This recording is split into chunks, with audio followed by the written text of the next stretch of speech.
ಮತ್ತೊಂದು ಕಡೆ ಕಾಂಗ್ರೆಸ್ ಈ ಬಾರಿ ತುಮಕೂರು ಕ್ಷೇತ್ರವನ್ನ ತನ್ನ ಸಂಸದ ಇದ್ದರೂ ಕೂಡ ಜೆಡಿಎಸ್ಗೆ ಬಿಟ್ಟುಕೊಟ್ಟಿದೆ. ಇದೇ ವಿಚಾರವಾಗಿ ಬಹಳ ಅಸಮಾಧಾನವೂ ಕೂಡ ಭುಗಿಲೇಳ್ತಾ ಇದೆ. ತಡರಾತ್ರಿ ದೇವೇಗೌಡರನ್ನ ದಿಢೀರ್ ಅಂತ ಭೇಟಿಯಾಗಿದ್ದಾರೆ ದಿನೇಶ್ ಗುಂಡೂರಾವ್. ಕೆಪಿಸಿಸಿ ಅಧ್ಯಕ್ಷ ದಿನೇಶ್ ಗುಂಡೂರಾವ್ ಎಚ್.ಡಿ. ದೇವೇಗೌಡರನ್ನ ಅವರ ಪದ್ಮನಾಭನಗರದ ನಿವಾಸದಲ್ಲಿ ಭೇಟಿಯಾಗಿ ಮಾತುಕತೆಯನ್ನ ನಡೆಸಿದ್ದಾರೆ. ಸುಮಾರು 20 ನಿಮಿಷಗಳ ಕಾಲ ಎಚ್.ಡಿ. ಜೊತೆ ಗುಂಡೂರಾವ್ ಮಾತುಕತೆಯನ್ನ ನಡೆಸಿದ್ದಾರೆ ಅನ್ನೋದು ಗೊತ್ತಾಗ್ತಾ ಇದೆ.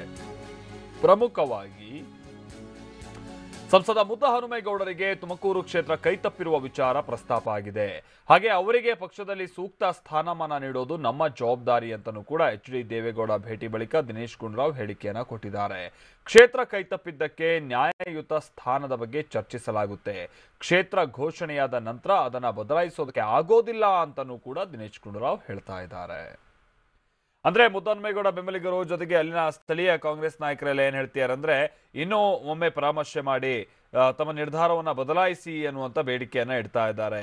ಆದ್ರೆ ದಿನೇಶ್ ಗುಂಡೂರಾವ್ ಸ್ಪಷ್ಟಪಡಿಸಿದ್ದಾರೆ, ಯಾವುದೇ ಕಾರಣಕ್ಕೂ ಒಮ್ಮೆ ನಿರ್ಧಾರವನ್ನ ತೆಗೆದುಕೊಂಡ ನಂತರದಲ್ಲಿ ಆ ನಿರ್ಧಾರವನ್ನ ಬದಲಾಯಿಸೋದಕ್ಕೆ ಆಗೋದಿಲ್ಲ ಅನ್ನುವಂತ ಮಾತನ್ನ ಹೇಳ್ತಾ ಇದ್ದಾರೆ.